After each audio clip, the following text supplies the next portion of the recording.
Quand mon mari est décédé, son riche patron m'a appelé et m'a dit, j'ai trouvé quelque chose. Venez à mon bureau tout de suite. Puis il a ajouté, et ne dites rien à votre fils ou à votre belle-fille. Vous pourriez être en danger. Quand je suis arrivé et que j'ai vu qui se tenait à la porte, je me suis figé. Quand mon mari est mort, son patron millionnaire m'a appelé. Madame, j'ai trouvé quelque chose. Venez à mon bureau, tout de suite. Ne dites rien à votre fils ou à votre belle-fille. Vous pourriez être en danger. Quand je suis arrivé, je me suis figé en voyant qui était à la porte. Je suis heureux de vous avoir ici. Suivez mon histoire jusqu'au bout et commentez depuis quelle ville vous me regardez. Ainsi, je pourrai voir jusqu'où mon histoire a voyagé. Jamais je n'aurais pensé qu'après 45 ans de mariage, je me sentirais comme une étrangère dans ma propre vie. Mais j'étais là, assise au premier rang lors des funérailles d'Elia, pendant que mon fils Marcus et ma belle-fille, Kira, prenaient chaque décision comme si je n'existais pas. Maman, laisse-nous gérer ça.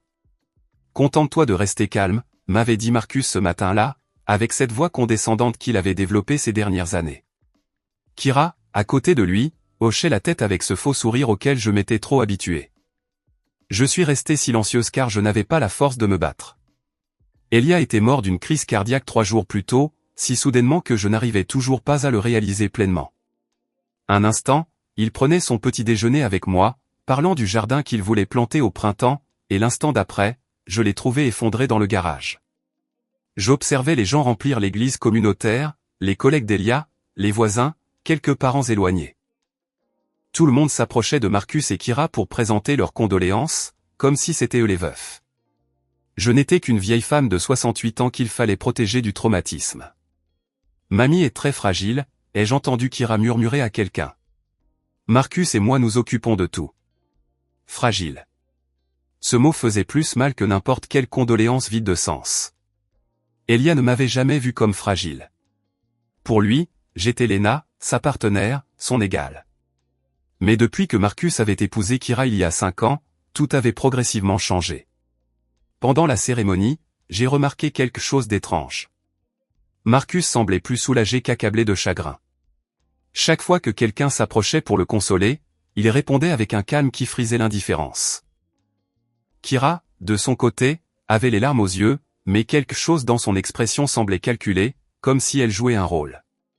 Après l'enterrement, à la maison que nous avions partagée, Elia et moi, pendant tant d'années, les gens se sont rassemblés pour le déjeuner que Kira avait organisé.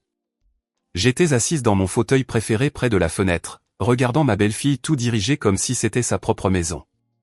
Lena, vous devriez aller vous reposer, suggéra Kira en s'approchant avec une tasse de thé que je n'avais pas demandé. La journée a été très longue pour vous.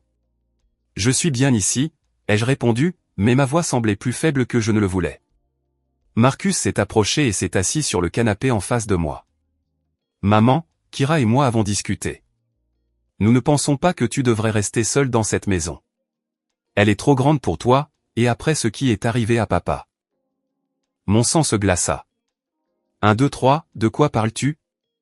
Eh bien, continua Marcus en échangeant un regard avec Kira, il y a de très belles résidences pour retraités où tu serais plus en sécurité, avec des gens de ton âge, des activités. Je n'irai dans aucune maison de retraite, ai-je dit, sentant l'indignation me donner une force que j'ignorais avoir. Kira s'assit à côté de moi, prenant ma main avec une douceur que je trouvais insupportable. Ce n'est pas une maison de retraite, Lena.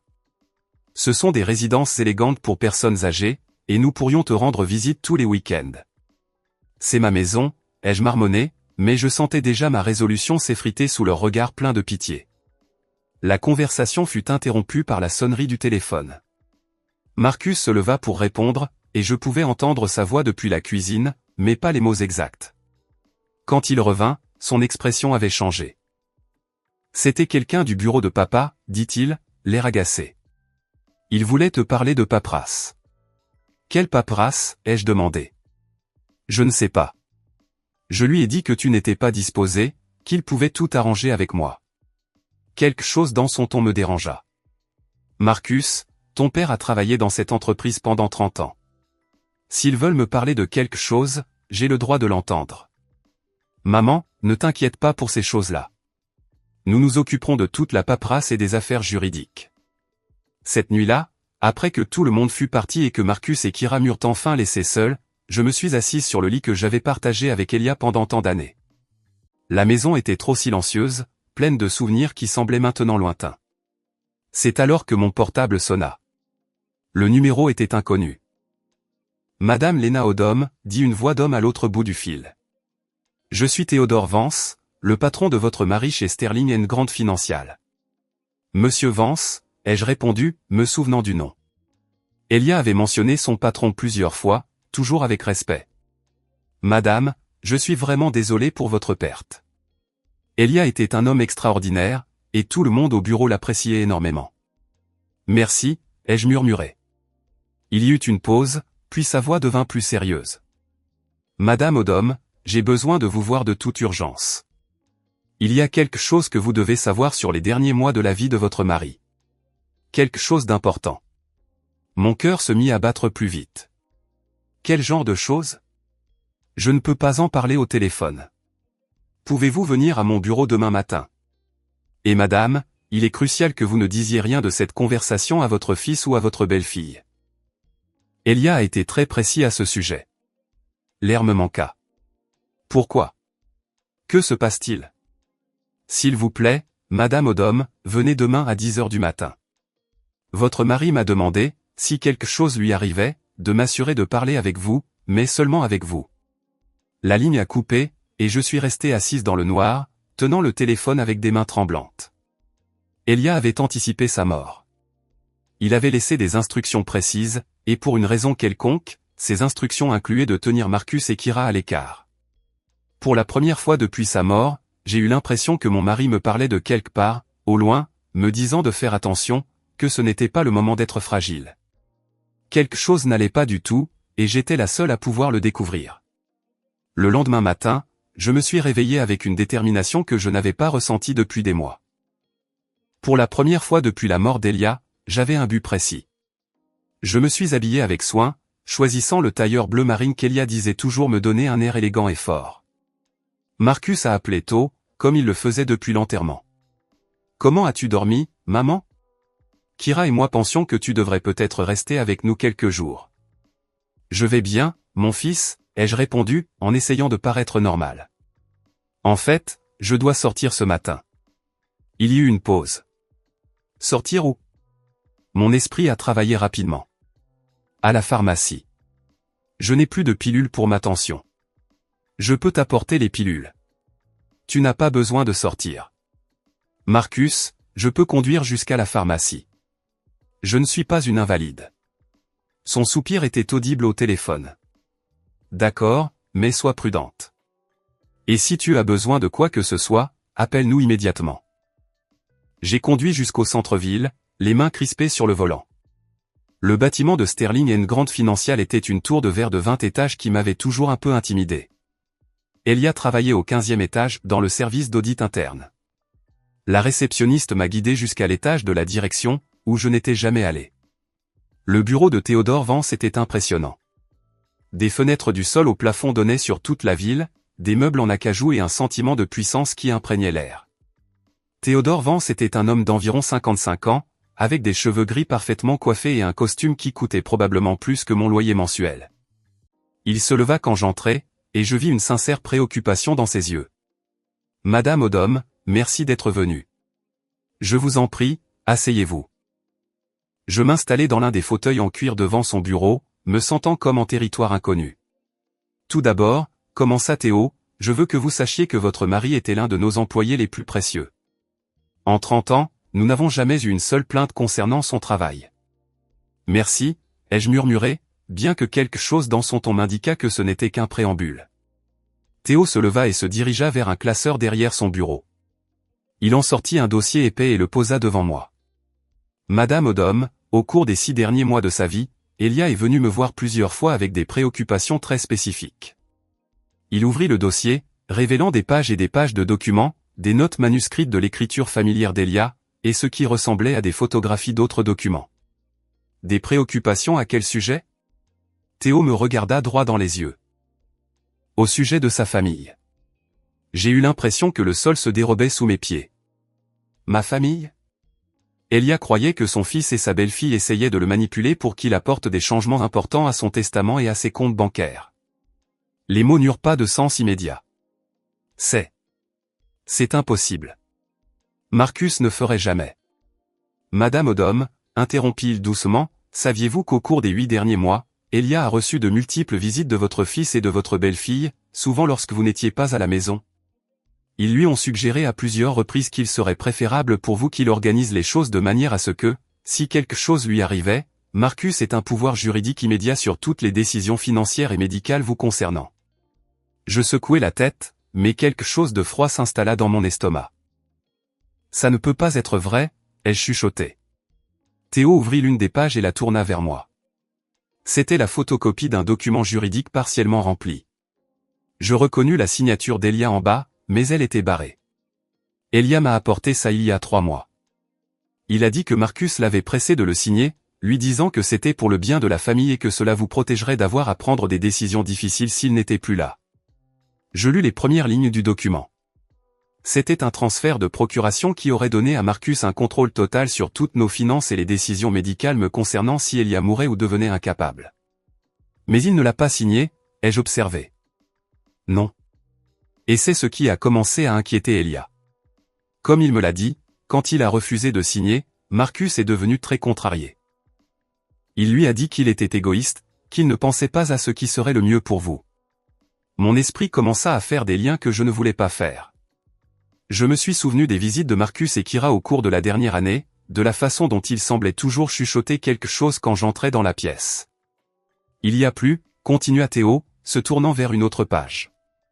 Elia m'a aussi dit que Kira avait commencé à suggérer que vous montriez des signes de confusion, de perte de mémoire. Quoi? Apparemment, elle avait commencé à commenter à Elia et Marcus que vous répétiez des histoires, oubliant des conversations, que vous aviez peut-être besoin d'une surveillance médicale plus étroite. J'ai eu l'impression d'avoir reçu un coup de poing. Ma mémoire est parfaitement bonne. Elia le savait. C'est pourquoi il a commencé à tout documenter, chaque conversation, chaque suggestion, chaque pression qu'il ressentait de leur part. Théo feuilleta plusieurs autres pages, me montrant des notes détaillées de la main d'Elia, des dates, des heures, des conversations transcrites. Mon mari avait tenu un registre méticuleux de ce qui semblait maintenant être une campagne soutenue pour saper ma confiance et prendre le contrôle de nos vies. Pourquoi ne m'a-t-il rien dit? Ai-je demandé, sentant des larmes que je ne savais pas que j'avais. Il m'a dit qu'il ne voulait pas vous inquiéter tant qu'il n'était pas sûr de ce qui se passait. Il espérait se tromper. Juste à ce moment-là, on frappa bruyamment à la porte du bureau. Théo et moi nous sommes retournés, et mon cœur s'est arrêté quand j'ai vu qui entrait. Marcus et Kira se tenaient dans l'embrasure de la porte, leurs expressions un mélange de surprise et de quelque chose de plus sombre. « Maman » dit Marcus, et sa voix avait un ton que je n'avais jamais entendu auparavant. « Qu'est-ce que tu fais ici » Kira s'avança avec ce sourire condescendant que je reconnaissais maintenant comme un masque. « Léna, nous étions si inquiets de ne pas te trouver à la maison. Pourquoi ne nous as-tu pas dit que tu venais ici » Théo se leva lentement, et je pouvais voir la tension dans chaque ligne de son corps. « Monsieur Odom, Madame Odom, c'est une conversation privée entre votre mère et moi. J'apprécierais que vous respectiez cela. » Kira laissa échapper un rire forcé. « Avec tout le respect que je vous dois, Monsieur Vance, Léna est très fragile depuis la mort d'Elia. Nous ne pensons pas qu'il soit approprié qu'elle prenne des décisions importantes sans surveillance familiale. » Surveillance familiale ? Ai-je répété, sentant l'indignation monter dans ma poitrine. J'ai 68 ans. Je ne suis pas une enfant. Marcus échangea un regard avec Kira qui ne m'échappa pas. C'était le même regard qu'ils avaient partagé aux funérailles, lourd d'une signification que je ne comprenais pas. « Bien sûr, tu n'es pas une enfant, maman, » dit Marcus, mais son ton était le même que celui qu'il utiliserait avec un enfant difficile. « C'est juste que nous voulons te protéger des gens qui pourraient profiter de ton chagrin. » Je regardais Théo, qui était resté silencieux, observant l'échange avec une expression sérieuse. Puis je regardais le dossier fermé sur le bureau, sachant qu'il contenait des informations qui changeraient tout. « Théo, » dis-je, en utilisant délibérément son prénom, « pourriez-vous me donner quelques minutes pour parler à mon fils et à ma belle-fille » Il hocha la tête. « Bien sûr. Je serai juste dehors. » Une fois qu'il fut parti, l'atmosphère dans la pièce changea complètement. Marcus se détendit visiblement, comme s'il avait gagné quelque chose d'important. Maman, je ne sais pas ce que cet homme t'a raconté, mais tu dois comprendre que les gens peuvent être très manipulateurs quand il y a de l'argent en jeu. De l'argent, ai-je demandé. Kira s'assit dans la chaise à côté de moi. Lena, chérie, nous savons qu'Elia avait une police d'assurance vie considérable, et avec la maison et ses économies, il y a des gens sans scrupules qui profitent des veuves. Quelque chose de froid s'installa dans mon estomac. Comment savez-vous, vous deux, pour l'assurance vie d'Elia? Marcus et Kira échangèrent un autre de ces regards chargés. Eh bien, dit Marcus, l'air mal à l'aise pour la première fois, papa l'a mentionné il y a quelques mois, quand nous parlions d'eux. De s'assurer que tu sois prise en charge si quelque chose lui arrivait. C'est drôle, dis-je lentement, parce qu'Elia ne m'a jamais parlé de ces conversations. Le silence s'étira entre nous. C'est alors que j'entendis un son qui fit complètement s'arrêter mon monde. Une toux. Une toux que je reconnaîtrais n'importe où dans le monde. Nous nous sommes tous les trois tournés vers la porte de la salle de bain privée connectée au bureau de Théo. La porte s'ouvrit lentement, et une silhouette émergea qui fit s'arrêter mon cœur, puis se mit à battre si fort que je crus qu'il allait sortir de ma poitrine. Elia, mon mari, l'homme que j'avais enterré il y a 4 jours, se tenait là, vivant, respirant, me regardant avec un mélange d'amour et d'excuses dans les yeux. « Bonjour, Lena, dit-il doucement. Je crois que j'ai crié. Je ne suis pas sûr. Ce dont je me souviens, c'est que le monde a commencé à tourner autour de moi, et si Elia ne s'était pas précipité vers moi, je serais tombé de la chaise. Quoi? Comment, ai-je balbutié, touchant son visage avec des mains tremblantes pour m'assurer qu'il était réel. Derrière nous, j'ai entendu Kira laisser échapper un hoquet, et Marcus murmurer un mot que je préfère ne pas répéter. Elia me tenait fermement, ses mains familières me stabilisant comme elle l'avait fait pendant 45 ans. Je suis désolé, mon amour. Je suis tellement désolé de t'avoir fait subir ça. Mais c'était le seul moyen. Le seul moyen de quoi, ai-je demandé, bien qu'une partie de moi commençait déjà à comprendre. Elia leva les yeux vers Marcus et Kira, et son expression se durcit d'une manière que je n'avais jamais vue auparavant. Le seul moyen de te protéger d'eux. Marcus retrouva sa voix le premier. C'est impossible. Tu es mort. Nous t'avons vu. Il y a eu des funérailles. Il y a un certificat de décès. Elia se redressa mais garda un bras protecteur autour de moi. Il y a eu un certificat de décès falsifié, avec l'aide d'un médecin très discret et d'un directeur de funérailles qui devait quelques faveurs. Théo m'a aidé à tout mettre en place. Mais pourquoi? Ai-je murmuré. Elia me regarda tendrement avant de s'adresser à nouveau à Marcus et Kira. Parce que j'ai découvert ce que vous prépariez. Kira devint pâle. Je ne sais pas de quoi tu parles. Non. Dit Elia, se dirigeant vers le bureau et ouvrant le dossier que Théo avait fermé. Alors tu ne reconnais pas ça? Il sortit une série de documents et les posa sur le bureau. Même de là où j'étais assise, je pouvais voir qu'il s'agissait de copies de messages textes, et de ce qui semblait être des enregistrements transcrits. Maman commence à montrer des signes de démence. Je pense que tu devrais envisager la possibilité qu'elle ait bientôt besoin de soins à plein temps. Si papa signe les documents que j'ai préparés pour lui, nous pouvons nous assurer qu'elle aura les meilleurs soins possibles le moment venu. Elia lut le document à voix haute. Mon fils était devenu complètement blanc. Elia continua à lire. Kira était d'accord, et le plus tôt sera le mieux. La maison seule vaut près de 500 000 $, sans compter ses économies pour la retraite. Je m'assis lourdement, ayant l'impression d'avoir reçu un coup physique. Ils avaient prévu de me déclarer inapte. Ils avaient calculé la valeur de notre maison, de nos économies. C'est sorti de son contexte, dit Marcus désespérément. Nous étions inquiets pour maman. Nous voulions juste nous assurer. Vous assurer de quoi? Interrompit Elia. Que vous puissiez contrôler sa vie? Que vous puissiez la déclarer inapte et la mettre dans une institution pendant que vous vendiez la maison et dépensiez nos économies? Kira se leva brusquement. C'est ridicule, Elia. Simuler ta propre mort est un crime. Il y a de faux certificats, des documents frauduleux. Tu as raison, dit calmement Elia. Je suis prêt à faire face aux conséquences. Mais d'abord, je voulais que Lena connaisse la vérité sur ce que vous prépariez, vous deux.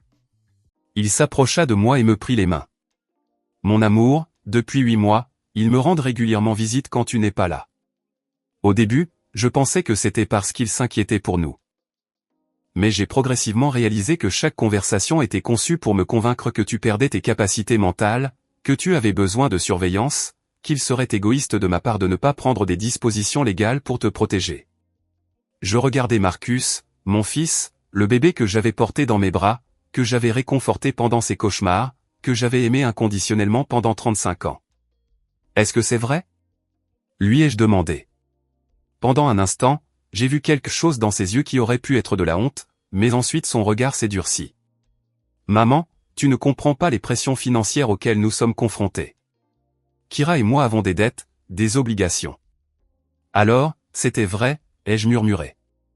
Elia serra mes mains. Quand j'ai réalisé ce qui se passait, j'ai engagé un détective privé. Nous avons découvert que Marcus a des dettes de jeu de plus de 150 000 $ et que Kira a utilisé des cartes de crédit à ton nom sans que tu le saches. Le monde vacilla de nouveau autour de moi. Des cartes de crédit à mon nom. 3 cartes différentes, dit doucement Elia, avec une dette totale de plus de 10 000 $. Kira explosa enfin. Ça suffit, Elia. Je ne sais pas à quel jeu malade tu joues, mais ça s'arrête maintenant. Lena, allons-y, clairement, ton mari a perdu la tête. Mais je n'ai pas bougé. Pour la première fois depuis des mois, peut-être des années, tout avait un sens. Les visites constantes, l'inquiétude exagérée pour mon bien-être, les suggestions sur ma mémoire, la hâte de me faire prendre des décisions sur mon avenir immédiatement après les funérailles. Il ne prenait pas soin de moi. Il me préparait à être sacrifié. Je ne vais nulle part, ai-je finalement dit. Ma voix était plus forte qu'elle ne l'avait été depuis longtemps. Mais je pense que vous deux, vous devriez partir. L'expression sur le visage de Marcus changea pour quelque chose que je n'avais jamais vu auparavant. Il n'était plus mon fils inquiet. C'était un étranger qui venait de perdre quelque chose sur lequel il comptait. Elia m'aida à m'asseoir sur le canapé du bureau pendant que Théo revenait avec une bouteille d'eau et une expression grave. Marcus et Kira restèrent debout près de la porte, comme des animaux acculés décidant s'il fallait fuir ou attaquer. Lena, dit doucement Elia en s'agenouillant devant moi, il y a encore des choses que tu dois savoir. Mon esprit luttait encore pour traiter le fait que mon mari était vivant, qu'il avait simulé sa mort, que mon fils et ma belle-fille avaient prévu de tout me voler pendant des mois. Mais quelque chose dans l'expression d'Elia me disait que le pire était à venir. Encore, ai-je murmuré. Théo ouvrit une autre section du dossier et en sortit ce qui ressemblait à une série de photographies. Il les posa sur la table basse devant nous. Ces photos ont été prises par le détective privé au cours des 6 dernières semaines, expliqua Elia. Je pris les photographies avec des mains tremblantes. La première montrait Marcus entrant dans ce qui ressemblait à un casino. La deuxième le montrait à une table de poker, pariant des jetons représentant des sommes d'argent que je ne pouvais imaginer. La troisième montrait Kira dans une bijouterie de luxe, essayant un collier qui coûtait plus que notre mensualité de prêt immobilier. Marcus, dit Elia, sa voix froide comme la glace, veux-tu expliquer à ta mère comment tu as pu parier 25 000 $ en une seule nuit alors que tu m'as dit que tu avais besoin d'aide pour payer le prêt immobilier? Mon fils ne répondit pas, mais je pouvais voir sa mâchoire se contracter. Elia continua, ou peut-être que Kira peut expliquer comment elle a pu acheter un collier de 4 000 $ la semaine dernière alors que vous êtes censé avoir du mal à joindre les deux bouts. Kira parla enfin, sa voix désormais dépouillée de toute la fausse douceur qu'elle avait utilisée avec moi. Elia, tu ne sais pas de quoi tu parles. Ce collier était une imitation. Une imitation de chez Tiffany & Amos, demanda Théo, sortant un reçu du dossier. Parce que nous avons le reçu ici, payé avec une carte de crédit au nom de Lena Odom. J'ai eu l'impression d'avoir été giflé. Vous avez utilisé mon nom pour acheter des bijoux. Lena, dit Kira, et pour la première fois, son masque se fissura complètement. Tu ne comprends pas, Marcus et moi sommes sous une pression énorme. Ces dettes, nos dépenses. Nous avions juste besoin d'une petite aide temporaire. Temporaire, ai-je répété. Depuis combien de temps me volez-vous? Elia sortit un autre document. Selon notre enquêteur, la transaction frauduleuse a commencé il y a 1 an et demi. Vous avez utilisé ces informations pour ouvrir 3 cartes de crédit. Vous avez effectué des retraits non autorisés de son compte d'épargne pour un total de plus de 1 000 $, et vous avez intercepté sa correspondance bancaire pour qu'elle ne s'en aperçoive pas. Intercepté ma correspondance? Tu te souviens quand Kira a proposé de t'aider avec le courrier il y a quelques mois, demanda Elia. quand elle a dit que ce serait plus simple si elle s'occupait d'organiser tous tes comptes et documents importants. Le souvenir m'a frappé comme un éclair. Kira avait été si douce, si serviable. Lena, chérie, je sais que ces choses financières peuvent être déroutantes. Pourquoi ne me laisses-tu pas m'occuper d'organiser tout pour toi? Elia a tant de travail, et tu as déjà assez de soucis. Mais ce n'est pas le pire, continua Elia, son expression devenant encore plus sombre. Qu'est-ce qui pourrait être pire que ça, ai-je demandé. Elia regarda Marcus droit dans les yeux. Parle à ta mère du plan pour la résidence assistée. Marcus devint complètement pâle. Je ne sais pas de quoi tu parles. Non, dit Théo, sortant un petit enregistreur vocal de son bureau. Parce que nous avons ça. Il appuya sur le bouton de lecture, et la voix de Marcus emplit le bureau. C'était une conversation téléphonique, probablement enregistrée à son insu. Kira, nous devons accélérer le calendrier. Papa commence à poser des questions, et maman n'agit pas aussi confuse que nous l'espérions. La voix de Kira répondit de l'enregistreur. J'ai déjà parlé à la directrice de Magnolia Place. Tu as dit que tu avais les documents médicaux dont nous avons besoin. Les faux documents sont prêts. Une fois que maman sera institutionnalisée, nous pourrons vendre la maison immédiatement. Le marché est bon en ce moment. J'ai eu l'impression de tomber d'une falaise. De faux documents médicaux. L'enregistrement continua. Et si Elia s'y oppose, demanda Kira. Elia ne sera plus un problème pour très longtemps, répondit Marcus, et quelque chose dans son ton me glaça le sang. Elia mit l'enregistrement en pause et me regarda avec des yeux pleins de douleur. Cette conversation a été enregistrée il y a 3 semaines, Lena. 3 semaines avant ma mort. Le silence dans le bureau était assourdissant. Je regardais Marcus, essayant de trouver une explication, une façon que ce ne soit pas ce que ça semblait être. Elia ne sera plus un problème pour très longtemps, ai-je répété lentement. Qu'est-ce que ça veut dire, Marcus? Mon fils parla enfin, mais sa voix était celle d'un étranger. Maman, tu interprètes tout de travers. Nous étions juste inquiets pour papa. Sa tension artérielle était élevée. Il était très stressé. Vous voulez dire que vous attendiez juste que je meure naturellement, demanda Elia en se levant. Kira s'avança, toute prétention abandonnée. Elia, ne sois pas dramatique. Nous étions juste réalistes quant à l'avenir.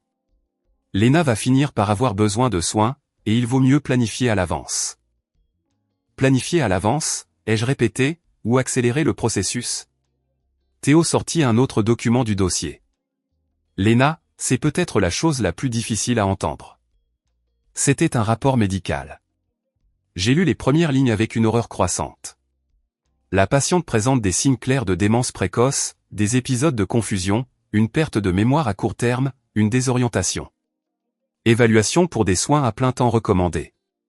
C'est un mensonge, ai-je dit, ma voix à peine un murmure. Je n'ai jamais vu ce médecin. Docteur Silutorn. Je ne reconnais pas ce nom. C'est le médecin de Kira, dit Elia. Quelqu'un qui était prêt à signer un faux diagnostic en échange de 10 000 $. Je regardais Kira, la femme que j'avais appelée ma fille pendant 5 ans. Tu as payé un médecin pour dire que j'ai la démence? Lena, dit Kira, et pour la première fois, je pouvais voir une vraie panique dans ses yeux. Tu dois comprendre. Nous essayons de te protéger. Me protéger de quoi, ai-je crié, surprise par la force de ma propre voix. De toi-même, cria Marcus en retour. Maman, tu es vieille. Ton esprit n'est plus ce qu'il était. Kira et moi pouvons voir des choses que tu ne peux pas voir. Elia s'interposa entre Marcus et moi. Lena n'a aucun problème mental. Le seul problème, c'est que vous avez fait du gaslighting à une femme de 68 ans pendant plus d'1 an, la faisant douter de sa propre réalité pour que vous puissiez voler son argent et sa maison. Gaslighting? Quoi, ai-je demandé. Le gaslighting, expliqua Théo. C'est une forme de manipulation psychologique où quelqu'un vous fait douter de votre propre perception de la réalité. Elia s'assit à côté de moi et me prit les mains. Mon amour, tu te souviens il y a quelques mois, quand tu ne trouvais pas tes clés de voiture et que Kira a suggéré que tu les avais peut-être perdues parce que ta mémoire n'était plus ce qu'elle était. J'ai hoché la tête. Ça avait été très angoissant. Nous avons trouvé les clés dans le sac à main de Kira, dit doucement Elia. Elle les avait prises. Et tu te souviens quand tu ne trouvais pas tes médicaments pour la tension et que Marcus a dit que tu avais probablement oublié où tu les avais mis. Mon cœur se mit à battre plus vite. Oui, ils étaient aussi dans la voiture de Marcus. Un par un, Elia commença à expliquer des situations que j'avais interprétées comme des signes de mon déclin mental. Le jour où je n'ai pas trouvé mon portefeuille, la fois où j'étais en retard à un rendez-vous parce que j'étais sûr que c'était à une heure différente, les occasions où je ne me souvenais pas de conversations que j'étais sûr d'avoir eues. Tout cela avait été orchestré. Pendant des mois, dit Elia, ils t'ont systématiquement fait douter de ton propre esprit, préparant le terrain pour te déclarer inapte. Je regardais Marcus et Kira, ces deux personnes que j'avais aimées et en qui j'avais eu confiance. Pourquoi, ai-je chuchoté. Nous sommes une famille.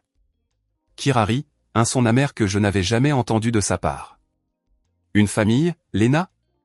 Toi et Elia avez été un obstacle pour nous depuis le jour où nous nous sommes mariés. Assis dans cette immense maison, accumulant de l'argent que vous n'utilisez jamais, pendant que Marcus et moi luttons chaque mois. Vous ne nous avez jamais demandé d'aide, dis-je faiblement. Nous ne voulions pas de ton aide, dit Marcus. Nous voulions ce qui nous revenait de droit. Ce qui vous revient de droit. Nous sommes ta famille, explosa Marcus. Cette maison devrait être à nous. Cet argent devrait être à nous. Vous allez bientôt mourir de toute façon.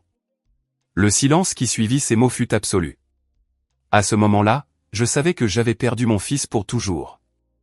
La personne qui se tenait devant moi était un étranger qui avait utilisé mon amour contre moi, comptant les jours jusqu'à ma mort pour pouvoir encaisser. Mais je savais aussi autre chose. Pour la première fois depuis plus d'un an, mon esprit était complètement clair. Je n'étais pas confuse. Je n'avais pas la démence. J'étais la victime d'une conspiration cruelle et systématique menée par les deux personnes en qui j'avais le plus confiance. Et maintenant que je connaissais la vérité, je ne serais plus jamais la même. Les jours suivants furent des montagnes russes émotionnelles que je n'oublierai jamais. Elia séjourna dans un hôtel discret pendant que Théo nous aidait à naviguer dans les complications juridiques de sa résurrection. Je suis rentré chez moi, mais pour la première fois depuis des mois, je ne me sentais pas prisonnière de ma propre vie. Marcus et Kira avaient quitté le bureau de Théo ce jour-là dans un état de choc et de fureur. Je n'avais pas eu de leurs nouvelles pendant 48 heures, jusqu'à ce qu'ils apparaissent à ma porte un mercredi matin. Je les ai regardés arriver depuis la fenêtre du salon. Marcus marchait avec cette détermination que je reconnaissais de son enfance, quand il avait fait quelque chose de mal et était déterminé à me convaincre que ce n'était pas sa faute. Kira le suivait, mais quelque chose dans sa posture me disait que la stratégie cette fois serait différente. J'ai ouvert la porte avant qu'il ne puisse sonner. « Bonjour, maman », dit Marcus, et sa voix avait cette qualité soigneusement contrôlée qu'il utilisait lorsqu'il essayait de gérer une situation difficile. « Marcus, Kira. » Ma voix semblait plus froide que je ne le voulais, mais je n'ai pas essayé de l'adoucir. « Pouvons-nous entrer ?» demanda Kira. « Nous devons parler. » Je les ai laissés entrer, mais je ne les ai pas invités à s'asseoir. Nous sommes restés debout dans le salon qui avait été témoin de tant de réunions de famille heureuses et qui ressemblait maintenant à un champ de bataille.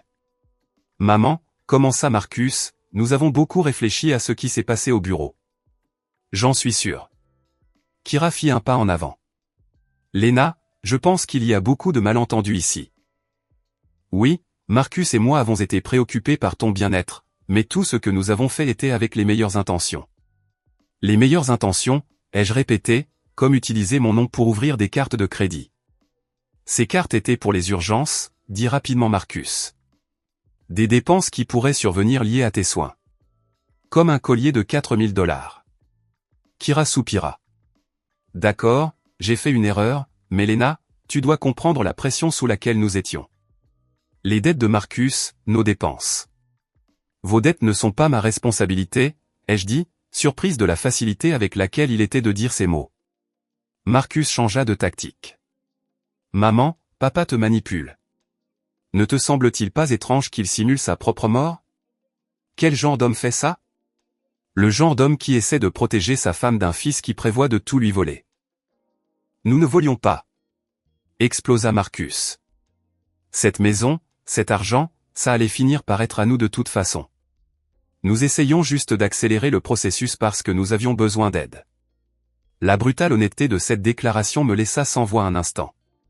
Marcus, ai-je finalement dit, tu es en train de me dire que vous attendiez qu'Elia et moi mourions pour pouvoir avoir notre argent.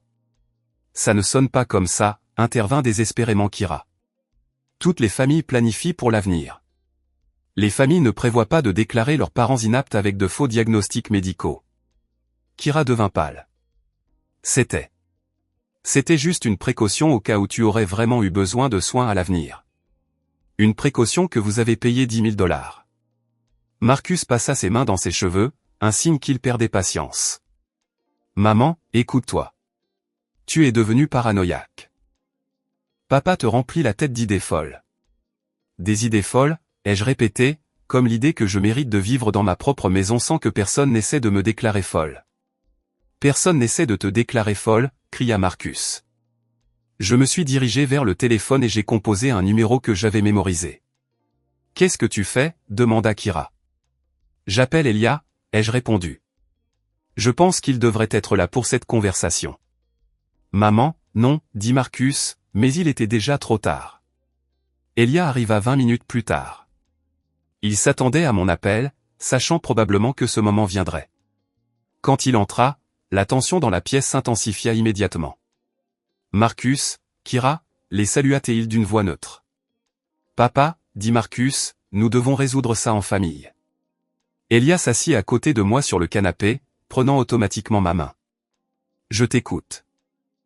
Kira s'assit dans le fauteuil en face de nous, adoptant sa posture la plus vulnérable. Elia, je sais que ce que nous avons fait a l'air mauvais, mais tu dois comprendre que nous étions désespérés. Explique le désespoir, dit Elia. Marcus commença à parler rapidement, les mots se bousculant comme s'il avait répété ce discours. Les dettes se sont accumulées plus vite que nous ne le pensions.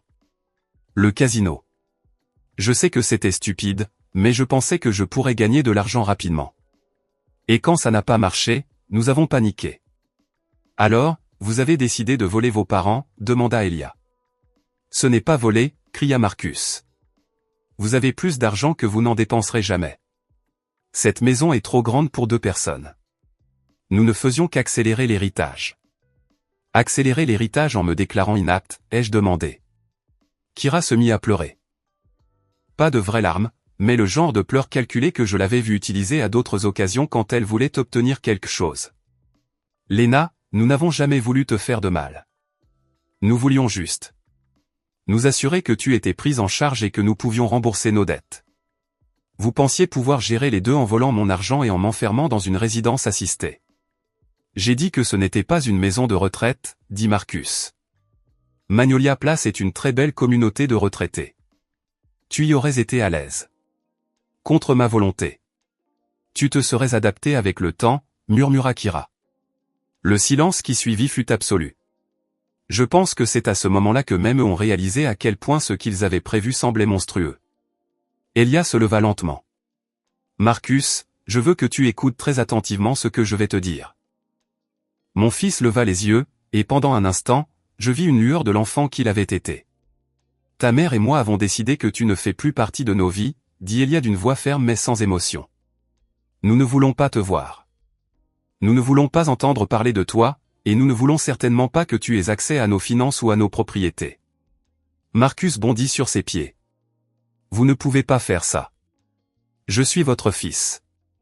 Tu es mon fils biologique, corrigea Elia. Mais tu as cessé d'être ma famille le jour où tu as décidé que notre mort serait plus pratique pour toi que notre vie. Kira se leva aussi, ses pleurs maintenant complètement abandonnés. C'est ridicule, Elia. Lena, vous ne pouvez pas nous couper complètement les ponts. Nous sommes une famille. Non, ai-je dit en me levant aussi.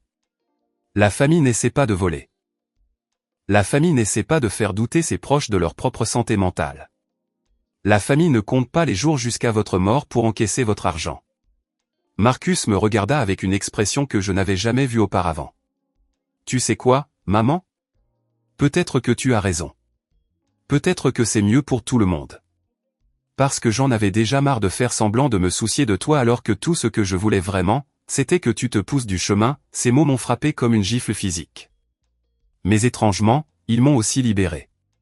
Tout l'amour, toute la culpabilité, tout l'espoir qu'il puisse y avoir un malentendu se sont évaporés à ce moment-là. Partez, ai-je dit simplement. Prenez vos affaires de ma maison et partez. volontiers, dit Marcus. Mais ça ne s'arrête pas là. Nous allons nous battre. Nous allons prouver que papa a simulé sa mort, que tu n'es pas compétente pour prendre des décisions. Elia sourit, mais ce n'était pas un sourire aimable. Allez-y. Et quand vous le ferez, assurez-vous d'expliquer au juge pourquoi vous prévoyez de déclarer votre mère inapte avec de faux documents médicaux. Je suis sûr qu'il sera très intéressé d'entendre ça. Marcus et Kira se regardèrent, et je pouvais voir la panique grandir dans leurs yeux alors qu'ils réalisaient qu'ils n'avaient aucune stratégie de sortie. Ça ne s'arrête pas là, marmonna Marcus, mais sa voix avait perdu toute conviction. Si, ça s'arrête, ai-je dit. Ça s'arrête exactement ici. Je les ai regardés partir, sachant que ce serait probablement la dernière fois que je verrais mon fils. J'aurais dû ressentir de la tristesse, mais tout ce que je ressentais était un soulagement profond et net. Pour la première fois depuis plus d'1 an, j'étais libre. 6 mois plus tard, je suis assise sur le porche de notre nouvelle maison, regardant Elia planter des roses dans le jardin qu'il avait toujours rêvé d'avoir. Nous avons déménagé dans une petite ville appelée Redwood Springs, à 3 heures de route, où personne ne connaît notre histoire et où nous pouvons simplement être Elia et Lena, un couple de retraités profitant de leurs années dorées. La transition n'a pas été facile. Il y a eu des moments, surtout pendant les premières semaines, où je me réveillais aux petites heures du matin en me demandant si nous avions fait le bon choix. Couper complètement les ponts avec Marcus, c'était comme amputer une partie de mon corps, aussi infectée soit-elle. Mais Elia me rappelait constamment pourquoi nous avions pris cette décision. Mon amour, disait-il quand il me trouvait en train de pleurer la nuit, tu ne peux pas sauver quelqu'un qui est prêt à te détruire. Théo nous avait aidé à gérer les complications juridiques. La falsification du certificat de décès a valu à Elia quelques amendes et des travaux d'intérêt général. Mais lorsque les preuves de la conspiration de Marcus et Kira ont été présentées, le juge a été étonnamment compréhensif. J'ai vu de nombreux cas d'abus financiers envers les personnes âgées, nous avait-il dit lors de l'audience, mais rarement un cas aussi systématique et cruel que celui-ci. Marcus et Kira ont essayé de mettre leurs menaces à exécution et de se battre juridiquement, mais leur cas s'est rapidement effondré lorsque le procureur a décidé d'enquêter sur les cartes de crédit frauduleuses et les faux documents médicaux. Au final, ce sont eux qui ont fait face à des accusations criminelles, pas nous. La dernière fois que j'ai entendu parler d'eux, Marcus purgeait 18 mois de probation pour fraude financière. Kira avait perdu sa licence d'infirmière. Ils avaient divorcé 6 semaines après que tout a été révélé, chacun accusant l'autre de l'avoir entraîné dans une situation aussi désespérée. Je ne ressens aucune satisfaction de leur chute. Je ressens seulement un étrange sentiment de clôture, comme quand on finit de lire un livre qui nous a perturbés et qu'on peut enfin le mettre de côté. Nous avons vendu la grande maison où nous avions élevé Marcus. Elle était trop pleine de souvenirs compliqués, et franchement, ils avaient raison sur un point, elle était trop grande pour 2 personnes. Avec l'argent de la vente, nous avons acheté cette maison plus petite à Redwood Springs, avec suffisamment de terrain pour le jardin d'Elia et une vue sur les montagnes qui fait de chaque lever de soleil un cadeau. Nous avons également remboursé toutes les dettes que Marcus et Kira avaient accumulées à notre nom. Non pas parce que nous le leur devions, mais parce que nous voulions commencer cette nouvelle phase de notre vie complètement nette, sans aucun lien financier avec notre passé. Penses-tu que Marcus comprendra un jour ce qu'il a fait, ai-je demandé à Elia un soir, alors que nous préparions le dîner ensemble. Elia arrête de couper les légumes et me regarde avec ses yeux sages qui m'ont fait tomber amoureuse de lui il y a 46 ans. Je ne sais pas, mon amour, mais ce n'est plus notre responsabilité de lui apprendre. C'est la leçon la plus difficile que j'ai apprise au cours de ces mois. Pendant 35 ans, je me suis senti responsable du bonheur et du bien-être de Marcus. Même quand il est devenu adulte, même quand il s'est marié, il était toujours mon bébé qui avait besoin de protection et de conseils. Mais certains adultes choisissent des chemins que leurs parents ne peuvent pas suivre. Et parfois, le plus grand amour est de savoir quand les laisser partir. Nous nous sommes fait de nouveaux amis ici. Brenda et George, le couple d'accent grave côté, nous ont invités à dîner la semaine dernière. Au cours de la conversation, Brenda a mentionné qu'ils avaient coupé les ponts avec leur fils il y a 10 ans. C'était un toxicomane, a-t-elle expliqué simplement. Et chaque fois que nous essayions de l'aider, il nous entraînait dans son chaos. Finalement, nous avons dû choisir de sauver notre mariage et notre santé mentale ou de continuer à être victimes de sa destruction. Ça a été difficile, ai-je demandé. George prit la main de Brenda. C'était la décision la plus difficile de notre vie. Mais c'est aussi celle qui nous a sauvés. Je n'avais pas réalisé jusqu'à ce moment-là à quel point j'avais besoin d'entendre que nous n'étions pas les seuls parents à avoir dû prendre une décision aussi extrême. Ce matin, Elia m'a apporté le café au lit, une routine que nous avons développée dans notre nouvelle vie. Alors que je prenais ma première gorgée, j'ai remarqué qu'il avait laissé une lettre sur la table de chevet. « Qu'est-ce que c'est ?» ai-je demandé. « Elle est arrivée hier. »« C'est de Marcus. » Mon cœur s'est arrêté un instant. « Tu l'as lu ? Elle est pour toi. » J'ai tenu la lettre pendant plusieurs minutes avant de l'ouvrir. L'écriture était la même que j'avais vue sur des milliers de cartes de fête des mères, mais les mots étaient ceux d'un étranger. « Maman, commençait-elle.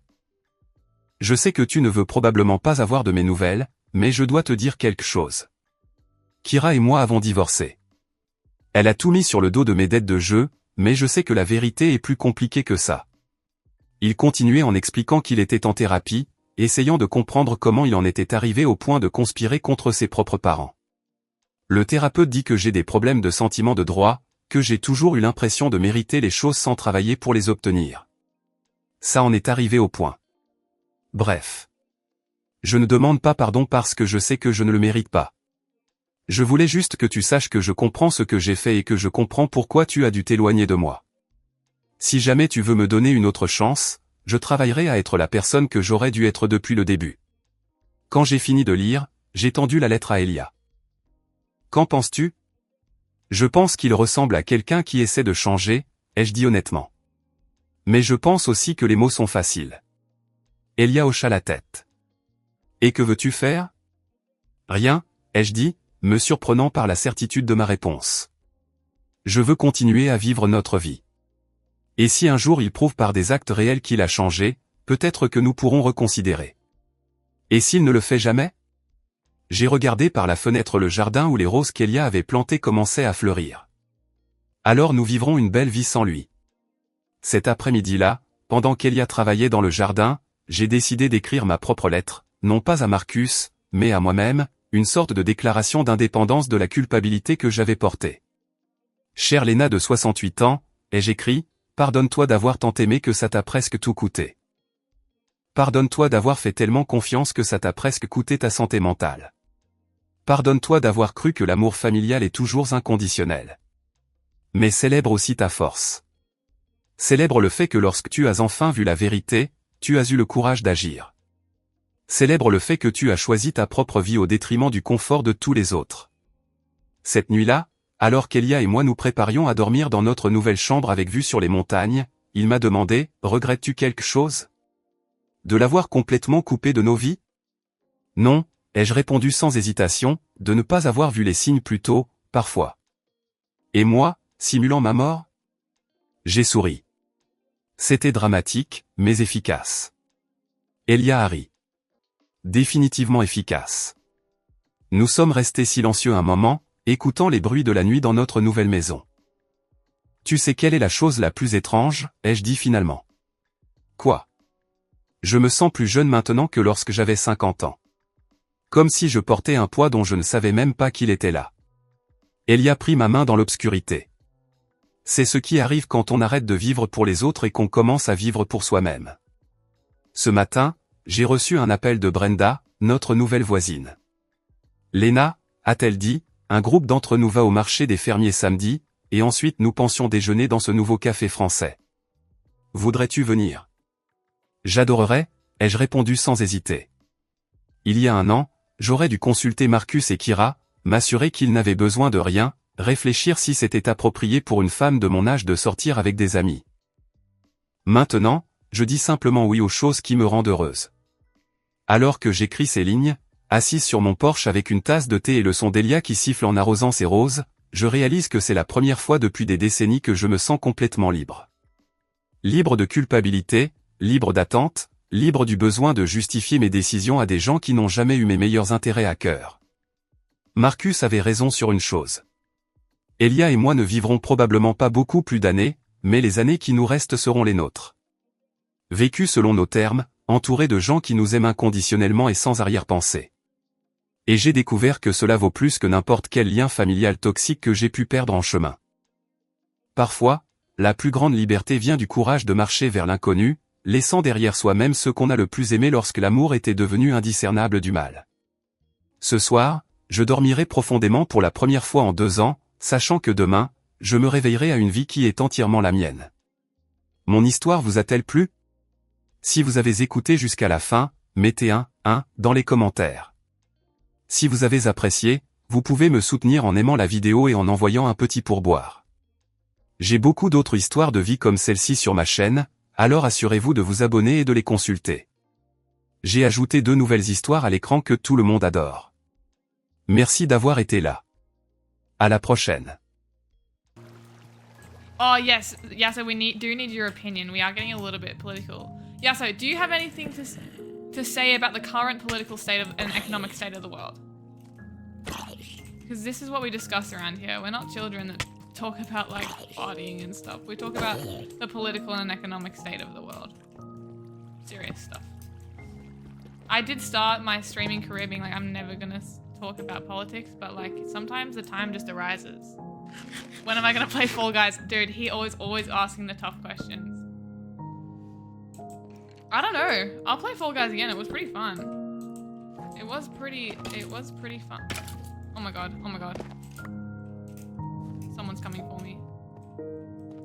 How am I even supposed to see anything here? Like there is... Die. Die. Yeah, gotcha. Gotcha.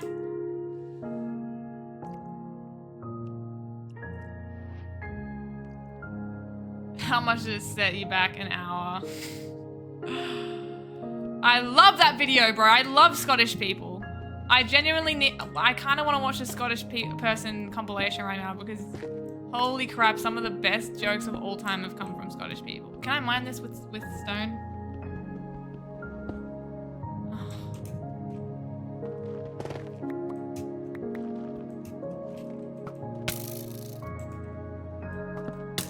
Damn it, he got me again. Oh crap, this might be it.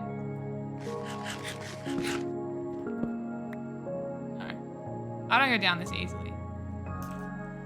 Oh, MF Dookie knows is like #1 Scottish fanboy. He loves Scottish people. And I get that, I understand. Oh, I don't have any food. Wait, I have this golden apple, but I don't want to waste it.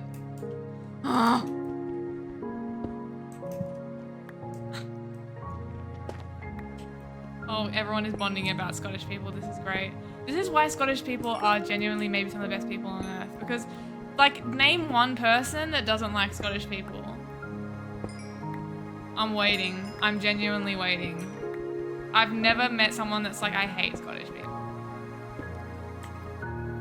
The Queen. Okay, well, she's not here anymore, is she? So...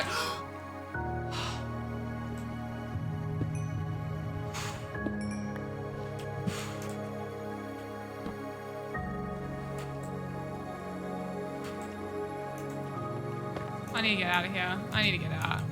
I'm not prepared for this, I don't think.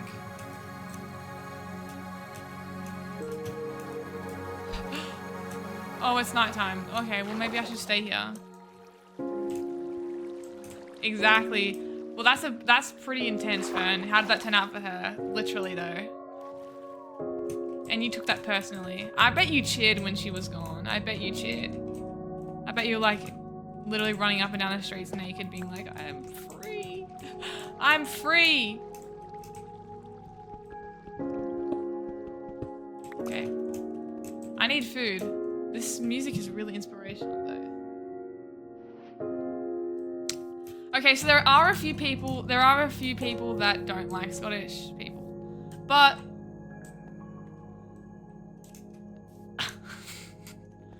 I'm gonna ban you, Dookie, for saying that. I'm actually gonna ban you.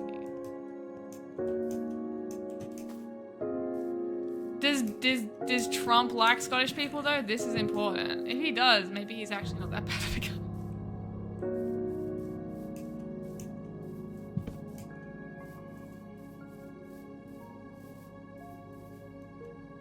Just forget I said that, honestly. Just forget I said that. Oh my god, why is there literally so many people? These are all my fans. God, I've made it. Oh my god, I've made it. Dude, look at all my fans right now. I'm literally getting chased through the streets. Guys, stop, stop. I'm just a regular person trying to live my regular day. Seriously, guys. Oh my god. Everyone wants my autograph. Oh my god, guys, please. I'm just trying to get a coffee. Guys, I'm just trying to get a coffee. Can a girl not be normal these days? And this is what you need to think about before you criticize content creators and streamers. This is what we have to go through on a daily basis. Like, I'm literally just trying to like get my Explorer pants on, and this is what I get. I just get my fans bombarding me saying, oh my god, I love you so much. Like, I feel like I'm going to war. I'm getting shot at. I'm literally getting shot at.